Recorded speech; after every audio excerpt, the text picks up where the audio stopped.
जगतसिंहपुर जिले में medical college खोलिबा दाबी रे अभिनव प्रयास रे आंदोलन करा जायछि।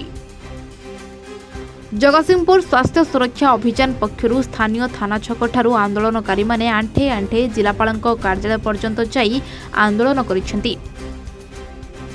दीर्घ वर्ष हब जगतसिंहपुर जिले में मेडिकल कॉलेज खोलिबा पई दाबी होई आसुथिले मध्य सरकार आज पर्यंत दाबी पूरण करि नाहंती। यार प्रतिवाद रे आईनजीवी वासुदेव नेतृत्व में स्थानीय जनसाधारण माने आंठे आंठे सहर परिक्रमा करने सहित जिलापाल कार्यालय सम्मुखें विक्षोभ प्रदर्शन करते। तेणु जे पर्यंत जगतसिंहपुर जिले में मेडिकल कॉलेज न खोली से पर्यंत आंदोलन जारी रहिबो बोली आंदोलनकारी माने चेतावनी दैछंती। जगतसिंहपुर जिले में मेडिकल कॉलेज होगा 10 मास हेलानी आंदोलन 10 मास हेलानी जो आंदोलन चली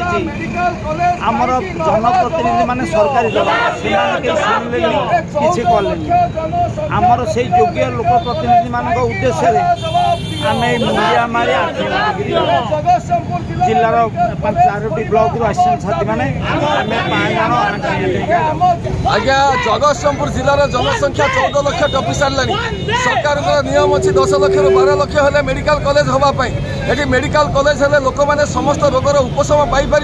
किंतु बड़ दुखर कथा 14 लाख जनसंख्या जगार आम प्रिय मुख्यमंत्री आमको मात्र देते 157टा डाक्तर कागज कलम वास्तव में किंतु 130टा डाक्तर जो कि 385 डाक्तर आवश्यक 25 वर्ष धरी जिलावासी जो श्रद्धा सम्मान विश्वास सहित नवीन पट्टनायक को भोट देते ये नवीन पट्टनायक एडे कृतज्ञ बेईमान जिलावासी स्वास्थ्य सुरक्षा टिके भी निघा दौना ओडिशा घर शत्रुटाई जो रोगाग्रस्त हुए से मनीष जाकि समवेदना देखाए किंतु ये सरकार माने केमिति जिलावासी स्वास्थ्य सुरक्षा टिके भी समवेदना देखा से आज आम जाऊँ मुंडिया मारी मारिक जमती भगवान पाखे मनोकामना पूर्ण करने पढ़ई पड़ती ठीक सेमती आज आम जो विधायक सांसद मैंने एमाने जो मैंने आम समस्त भगवान आम पाखक गुहारी जनाई जाऊे मुंडिया मारिक नमस्कार कर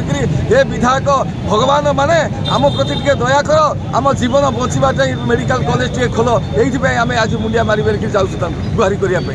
जगतसिंहपुर माटीर न्याय प्रसंग होती सरकारी मेडिकल कॉलेज दरकार 14 लाख जनसंख्या आम हेलुणी आज पर्यंत 10 मास आंदोलन चल जानी सचेतन सभा शोभायात्रा नवेम्बर 3 रे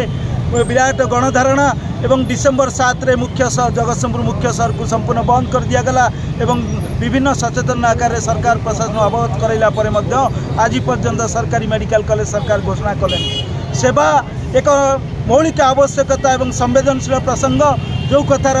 आमर हक दाबी होची सरकारी मेडिकल कॉलेज पल्ली स्वास्थ्य केन्द्र इठू न उठा एवं जगतसिंहपुर मेडिकल को 500 शଯ୍ୟା विशिष्ट सिटी हॉस्पिटल घोषणा करवा ए कथारू जे पर्यंत सरकार सुनिश्चित आमको न करचंती तार प्रतिवाद रे आज मुंडिया मारी मारी आम नेतृमंडली अभिनव प्रतिवाद प्रदर्शन करुचंती एवं जिलावासी आम आह्वान जनइचु आम जिलावासी जिला स्वास्थ्य सुरक्षा अभियान कार्यक्रम जरिया एकजुट हबु एवं जे पर्यंत मेडिकल कॉलेज सरकारी मेडिकल कॉलेज घोषणा न होइछि से पर्यंत आंदोलन जारी रहिबो। जगतसिंहपुर आलोक कुमार को रिपोर्ट A1 ओडिशा।